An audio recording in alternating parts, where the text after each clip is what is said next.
Good afternoon. Welcome to the KCAA Broadcasting Network radio show. I'm your host, Toya, Tillett, in conjunction with the Inland Empire Real Estate Investment Club and the Finest Women in Real Estate.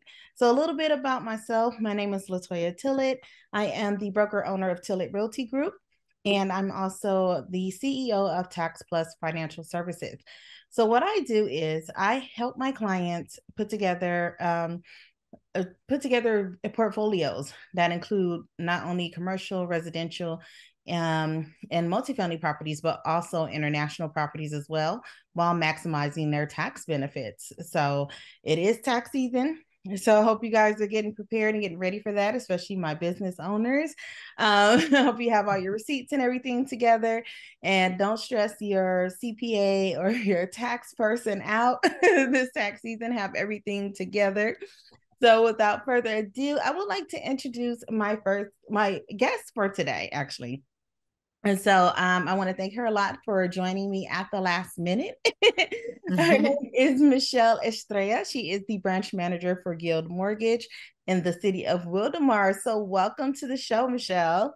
Thank you. Awesome, awesome. So this is exciting. So I love to talk to lenders in the industry because, of course, as a broker and working as a sales agent for a number of years, been almost 18 years now. And the one thing that always boggles my mind, and I never seem to be able to master it before something changes, is the lending side. So if you don't mind, we can kind of talk a little bit about your history. What kind of brought you into the mortgage industry? Okay. That's interesting because I don't think I've met anybody who actually dreamed of being a loan officer. Um, I don't, I haven't met anybody actually. So I never really thought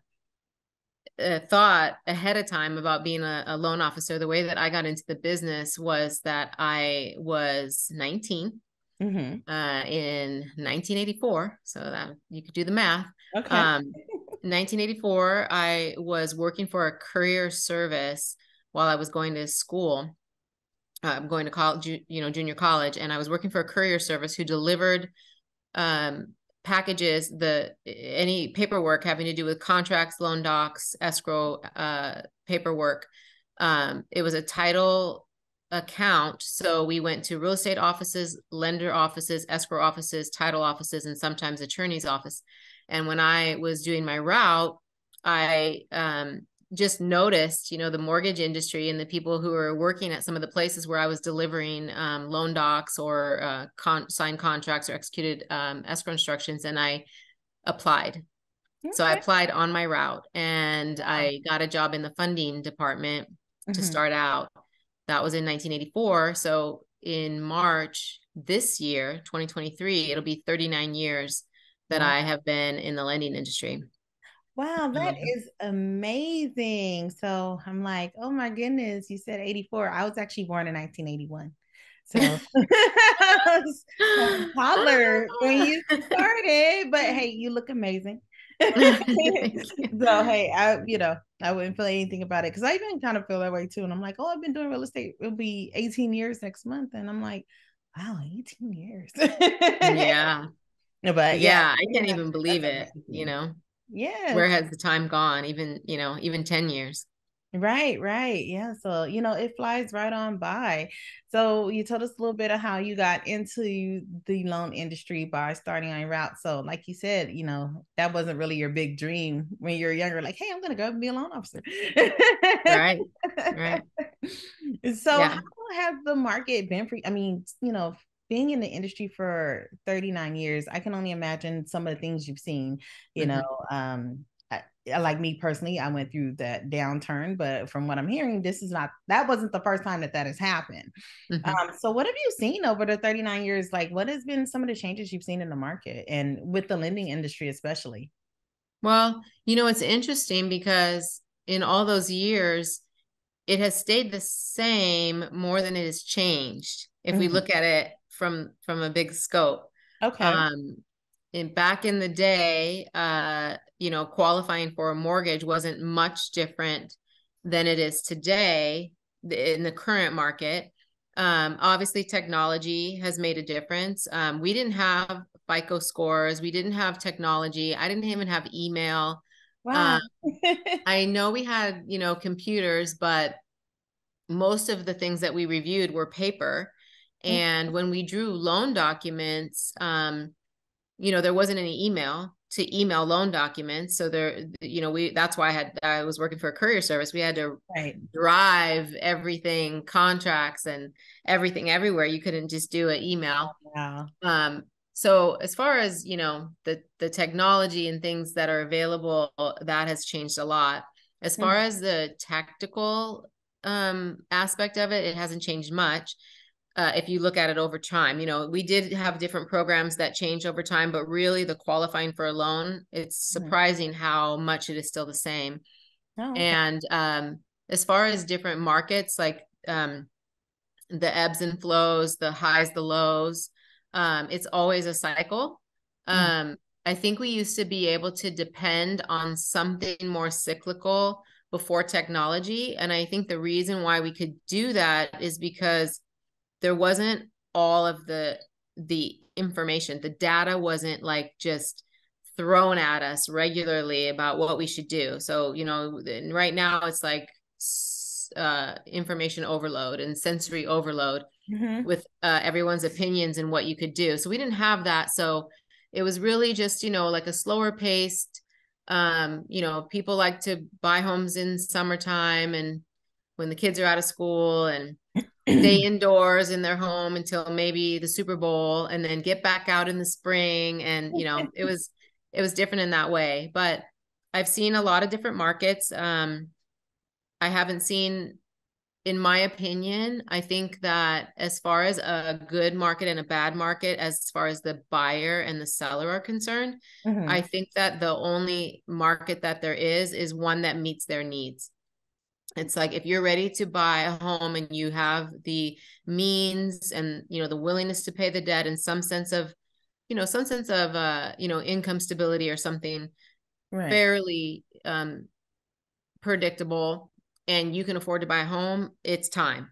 Okay. And obviously, if you need to sell a home or you would like to sell a home, I sold a home at Christmas. And back then, I think that might have been 20 years ago, everybody was saying, no one wants to go, buy a home during the holidays. Right. But Right. it's really not true. There's a need for everyone at a certain time. And yeah, if you put your home up on the market at a price and it doesn't sell, then hey, it might not.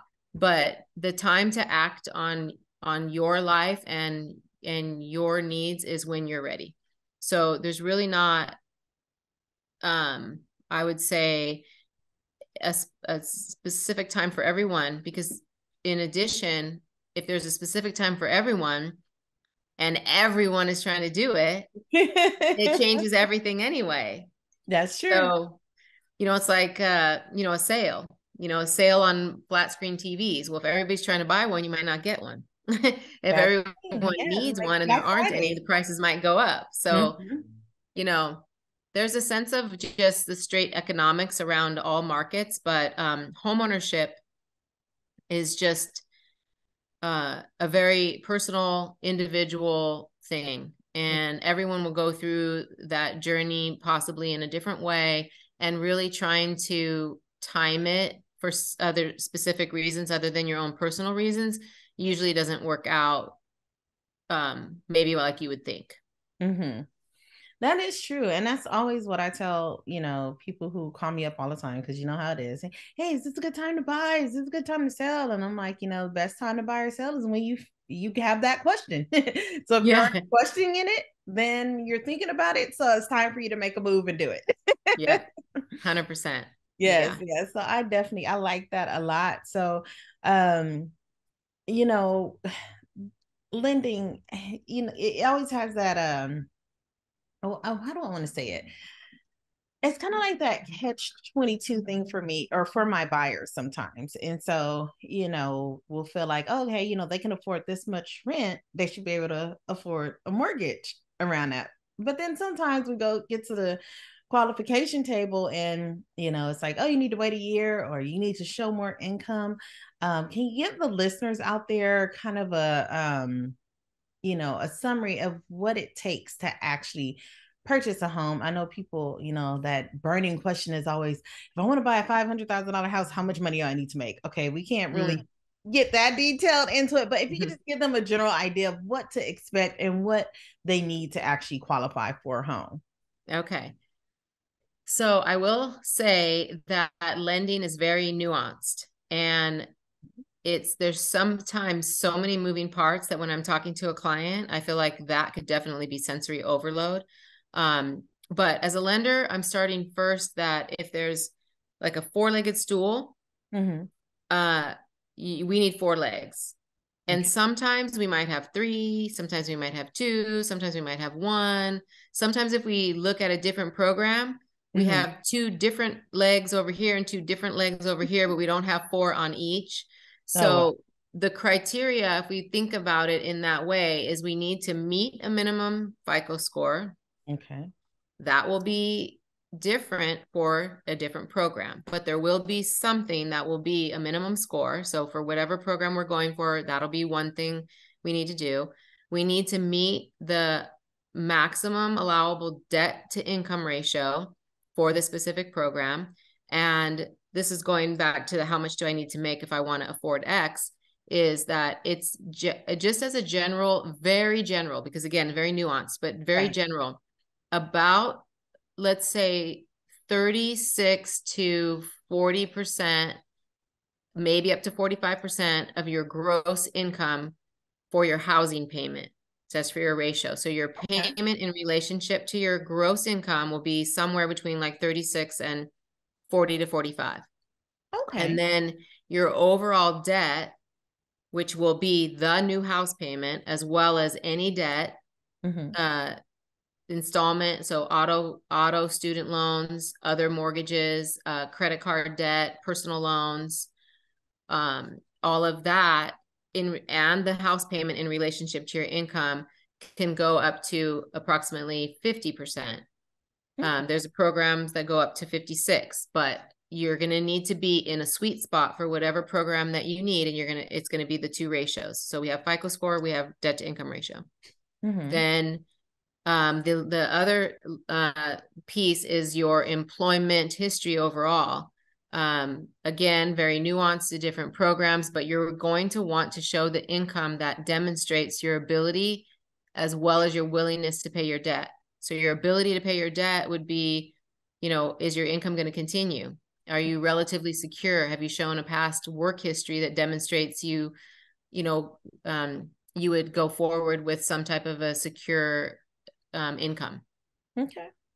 So those are the main things. And then if you're looking for like a special program, the last might be that you need to fit in with a certain amount of income. So there's an income eligibility and then there's an income qualifying, but the income eligibility might be something that you need for a specific program.